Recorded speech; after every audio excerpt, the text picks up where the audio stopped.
Et on accueille notre invité, c'est vous Pascal Boniface, bonjour à vous, vous êtes directeur de l'Institut de Relations internationales et stratégiques, vous êtes notamment l'auteur de cet ouvrage 50 idées reçues sur l'état du monde, publié en 2025 chez Armand Collin, et cet ouvrage qui s'affiche sur vos écrans, Permis de tuer, Gaza, génocide, négationnisme et Hasbara aux éditions de Max Milo. Merci d'avoir accepté notre invitation. Cette nouvelle étape, Pascal Boniface, ce plan approuvé d'occupation de Gaza-Ville, est-ce que ça s'inscrit dans cette guerre perpétuelle voulue par le Premier ministre israélien? Oui, effectivement, il a pris, comme ça a été dit dans le reportage auparavant, c'est seul contre tous, ou presque, Benjamin Netanyahou a décidé de cette réoccupation. Donald Trump ne s'y oppose pas, mais le reste du monde s'y oppose. Et la société israélienne s'y oppose également, mais ces deux ministres extrémistes, Ben-Gvir et Smotrich, soutiennent et même exigent ce plan pour maintenir leur soutien à Benjamin Netanyahou. Et on voit bien là que Netanyahou fait le choix un peu de compromettre l'intérêt à long terme d'Israël, de compromettre la vie des otages, de compromettre la vie des soldats qui vont participer à cette réoccupation, pour ne pas parler bien sûr de la vie des Palestiniens, pour son principal objectif qui est de se maintenir au pouvoir. Et pour cela, il a besoin de l'appui de Smotrich et de Ben-Gvir. Pascal Boniface, journaliste ici à la rédaction de France 24, Mélina Huet est aussi à mes côtés en plateau. On discute et on évoque ce sujet tous les trois. Mélina, c'est ce que vient de dire Pascal Boniface, c'est aussi ce que vous avez constaté. Le Premier ministre israélien, seul contre tous, de nombreuses voix en Israël s'élèvent pour rejeter ce plan, il faut le souligner. Absolument, et de plus en plus, parce que je rejoins ce qu'a dit Pascal, et puis il faut se souvenir que lundi dernier, donc il y a quelques jours seulement, il y avait eu une lettre ouverte de plus de 550 anciens hauts responsables israéliens. Il y avait des ex-patrons du Mossad, du Shin Bet, de l'état-major de l'armée, qui avaient signé cette lettre qui appelait en fait à arrêter la guerre à Gaza, qui demandait même au président états-unien de faire pression sur Netanyahou, parce que ce serait le président américain qui serait le seul à même peut-être d'arrêter Benjamin Netanyahou dans cette sorte de fuite en avant. Il y a aussi le chef de l'opposition, Yair Lapid, qui aujourd'hui encore parle d'une catastrophe, je cite, qui entraînera d'autres catastrophes, et qui dit que ça amènera la mort des otages, celle de nombreux soldats, et provoquera une faillite diplomatique. Je vous propose d'écouter Yair Lapid. Le peuple d'Israël n'est pas intéressé par cette guerre. Nous paierons un prix trop élevé, tant en vie humaine qu'en milliards de dollars d'argent de contribuables israéliens. Et donc ça, c'est le chef de l'opposition qui, vous allez me dire, est dans son rôle, mais il n'y a pas que le chef de l'opposition. Quelqu'un qui, en ce moment, parle beaucoup, et d'ailleurs, il se fait rabrouer pour ça, mais il maintient qu'il continuera à exprimer son désaccord, c'est Eyal Zamir, c'est le chef d'état-major de l'armée israélienne de Tsahal, qui s'est opposé à plusieurs reprises au plan stratégique de Netanyahou, d'ailleurs, qui considère très peu stratégique, qui dit que c'est un piège tendu par le Hamas dans lequel est en train de s'engouffrer Netanyahou, que c'est une erreur stratégique de haut vol. Pascal Boniface, je vous redonne la parole. Quelle stratégie peut adopter aujourd'hui le Hamas et qu'en est-il? De quelle force dispose aujourd'hui le mouvement islamiste palestinien? Alors, il est bien sûr considérablement affaibli, mais il n'est pas éradiqué 22 mois après le début de la guerre. Et donc, ce que craignent les militaires israéliens, c'est que les miliciens du Hamas tentent des pièges à l'armée israélienne. Il y a déjà quand même des centaines environ 500 soldats israéliens qui sont morts, et maintenant il y a des suicides aussi de soldats israéliens par rapport à ce qu'ils ont vu à Gaza. Donc il y a bien sûr, et puis il y a simplement le fait qu'ils puissent exécuter les otages. Alors Netanyahou pourra mettre en avant la barbarie du Hamas s'ils le font, mais peut-être aussi que les otages peuvent être tués par des bombardements. Et donc c'est cette double crainte, c'est sur la vie des otages et sur les pièges tendus aux soldats israéliens qui vont réoccuper Gaza. Et donc le Hamas fera tout pour effectivement transformer en piège et faire payer le plus cher possible. Alors bien sûr, la population civile palestinienne sera la première victime de ces opérations militaires. Mais le Hamas, dans sa stratégie, finalement, Netanyahou et le Hamas se servent mutuellement l'un de l'autre pour continuer à exister politiquement. Mélina, c'est ça, c'est un danger supplémentaire aujourd'hui qui guette la population de Gaza et les otages toujours captifs du Hamas? Absolument, mais c'est dans la droite ligne de la stratégie qui est mise en place par le gouvernement de Netanyahou, appuyé par l'extrême droite israélienne depuis le 8 octobre 2023. C'est-à-dire que la population, elle est acculée, elle n'a plus accès à la mer, elle n'a plus accès à l'aide humanitaire, l'aide alimentaire notamment de l'ONU. On rappelle que c'est la Gaza Humanitarian Foundation qui n'a d'humanitaire que le nom, qui s'occupe de la distribution. Là, vous voyez derrière moi cette carte qui montre finalement que les Gazaouis ne sont plus autorisés à vivre que sur 12% de l'enclave palestinienne.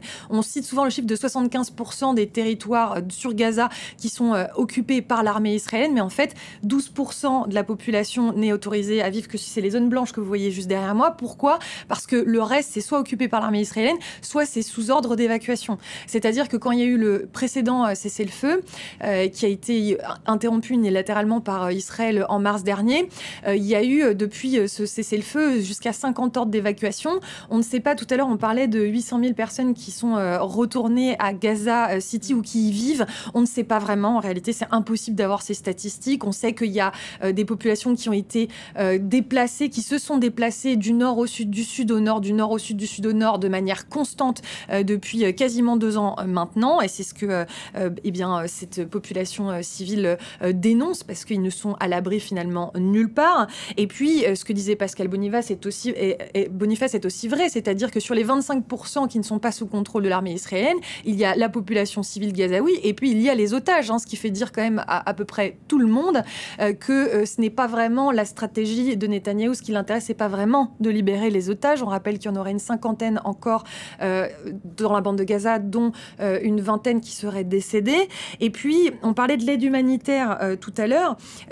Netanyahou, comme par le passé, a dit « Mais attendez, pour le moment, on a 4 points d'aide humanitaire pour délivrer l'aide alimentaire notamment, mais nous, on va en mettre 16. » Eh bien, il faut se rappeler ce que c'est que la livraison d'aide alimentaire aujourd'hui. Là, les largages ont repris sur la bande de Gaza, mais depuis mai, il n'y avait que 4 points de distribution d'aide pour nourrir 2 millions de personnes à peu près, qui sont soit à Gaza, qui donc va être occupé, soit dans le sud, où finalement les Gazaouis sont nassés et où ils n'ont, dit-on, que le choix de soit mourir, soit de partir, mais partir où et dans quelles conditions. Donc voilà, et des Gazaouis qui, il faut le rappeler, se font tirer dessus lors des distributions d'aide alimentaire. Donc vous voyez, la situation, elle est loin de nous amener vers quelque chose de pérenne et une situation de paix, évidemment. Et depuis l'approbation de ce plan, Pascal Boniface, plusieurs réactions, la Turquie, la Chine, le Royaume-Uni, les Nations Unies également qui appelle l'État hébreu à renoncer. Une réaction en particulier, celle du Premier ministre britannique qui parle d'erreur en qualifiant ce plan. Une fois que ces mots sont prononcés, qu'est-ce qu'il faut faire ? Pas rien. Enfin, pour l'instant, il risque de rien de se passer. C'est là-dessus que compte Netanyahou. Les protestations se font en général. Il n'y a pas un pays, à part les États-Unis, ont dit qu'ils se lavaient les mains de cela. Donald Trump a dit que Netanyahou fasse ce qu'ils veulent. Et pour ajouter à ce qui vient d'être dit, d'ailleurs, il faut voir que cette population qui va être déplacée est déjà à bout de force. Ils sont en état de sous-alimentation. Ils vont devoir se déplacer. Donc, le nombre de morts va augmenter de façon dramatique, sans parler des opérations militaires. Mais en fait, Netanyahou se dit, pour l'instant, tout le monde proteste. En fait, je m'en fiche, puisqu'il n'y a aucune action après les protestations. On dit depuis longtemps que c'est inacceptable, que c'est un niveau de souffrance inacceptable, mais en fait, aucune sanction n'a été prise contre Israël. Et donc Netanyahou fait le pari que les protestations, il dira que de toute façon, tout ça c'est de l'antisémitisme, que l'on condamne toujours Israël et que c'est le Hamas qui est responsable de cela, que le Hamas n'a qu'à libérer les otages et tout s'arrêtera. Et donc il compte que faire face aux protestations qui sont en réalité purement platoniques. Pour Netanyahou, le risque c'est que ses 2 alliés, Benir et Smotrich, le lâchent. Ça, il le craint vraiment, parce qu'il sait qu'ils peuvent le faire. Pour l'instant, les protestations des autres pays, qu'ils soient occidentaux, chinois ou peu importe, n'ont débouché sur aucune pénalité pour Israël. Et donc Netanyahou estime qu'il a une sorte de sauf-conduit pour continuer son action. Ce sentiment d'impunité, il est nourri, si je vous suis bien, par le laisser-faire, la diplomatie, ou en tout cas les condamnations ont été formulées, mais il n'y a pas eu d'action concrète, pas de sanctions prises à l'encontre de l'État hébreu. Non, il y a 18 trains de sanctions contre la Russie pour son agression de l'Ukraine. Il n'y a aucune sanction, aucune, qui a été prise contre Israël. Donc, certains les réclament, y compris des Israéliens d'ailleurs. L'ancien ambassadeur d'Israël en France, Elie Barnavi, a co-signé un texte avec Vincent Lemire, et d'autres aussi Israéliens disent sanctionner notre gouvernement parce que c'est le seul moyen de lui faire entendre raison. Donc, les gens qui sont pour la paix en Israël le demandent aussi.